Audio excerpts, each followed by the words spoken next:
Now, this week, otherwise, I've been heads deep in, or however you say it, deep in Windows setup internals because we're running a masterclass this week on the topic. And one of the things we discussed this week was the different configuration passes that a Windows setup goes through, and especially this little friend here in the middle, specialize. That is the first phase.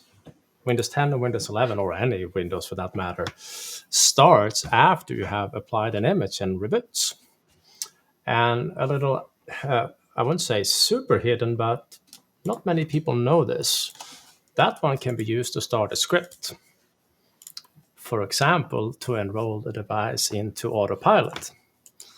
Because the beautiful thing about this phase or pass is that it's before out-of-box experience. So just to show you, I prepared a machine here that has an image applied, but it have not yet rebooted. And I have put together a extremely shiny ANA 10 file here that I'm of course very, very proud of.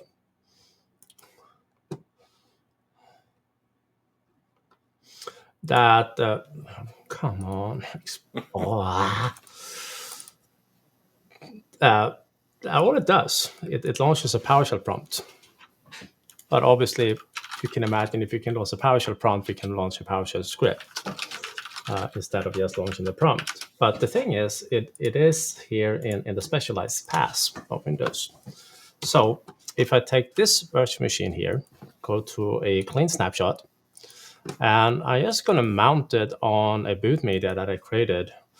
We were playing around with different types of boot medias, including the one that has the mitigation for Black Lotus. That would be that one.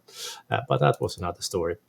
But I'm going to just change the boot order here so I can boot up this machine and add the ANA 10 file in the right location.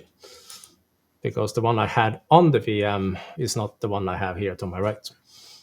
So if I boot this machine up, and hopefully we'll be able to hit the any key quick enough, we should get a very basic WinPE image. This is a 24H2 WinPE, this one here. But long story short, if I go to my C drive here, I go to the Windows Panther folder because that's where setup looks for ANA 10 files. But obviously I have an ANA 10 file here that I want to replace. So I'm going to connect up to my file share here, where I save that file. And the user, my build account with a extremely super secret password. And then I should be able to copy that sample over to this one and replace it.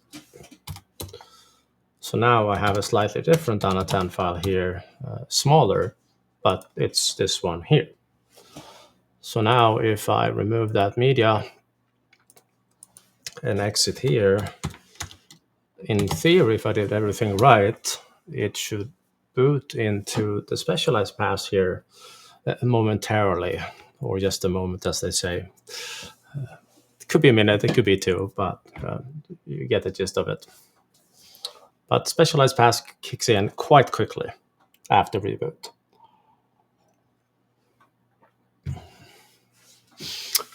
Obviously starting some services, figuring out some device drivers in the background. And ideally, it should now launch a PowerShell prompt. At least that's the theory behind it. It worked earlier, put it that way. But what can possibly go wrong in a live demo? That's right.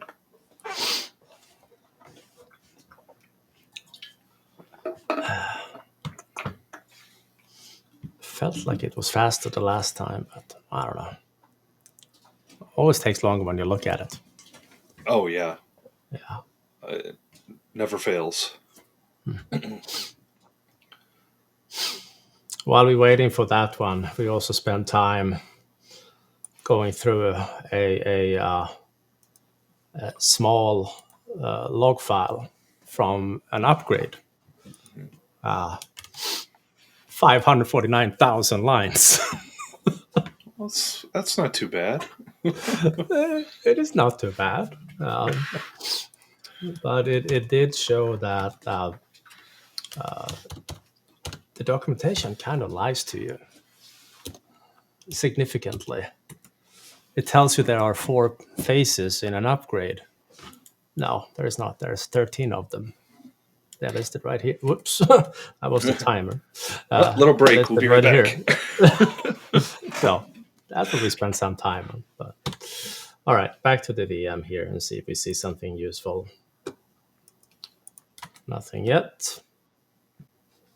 Well, anyhow, we're waiting for that one. When you continue to search through that file, you will eventually see quite nicely organized each and everything that happens in each phase. And eventually you will see the start and end time for every specific action. And there's a lot of stuff going on in an in-place upgrade. More than meets the eye, put it that way. But if you really want to know, as you do, the information is there. Well, and I assume if you did this in a VM, it might not have this information, but this is the log that we were referencing last week, right? That would actually have information about drivers. That too, yeah. Yep. And there we are. There is my PowerShell prompt. Awesome. Waiting. And since I launched it this way through start and wait, it's going to sit here until I'm done. But at this point, I actually do have internet access. So I can call a web service to upload my hardware hash. And since this is full Windows, I'm not limited to the user-driven scenario. I can actually upload a hardware hash that is related to like a pre-provisioning scenario, something like that. And gathering hardware hashes in WinP is not supported anyway, but kind of works if you're only use a user-driven scenario. But that's what I wanted to show.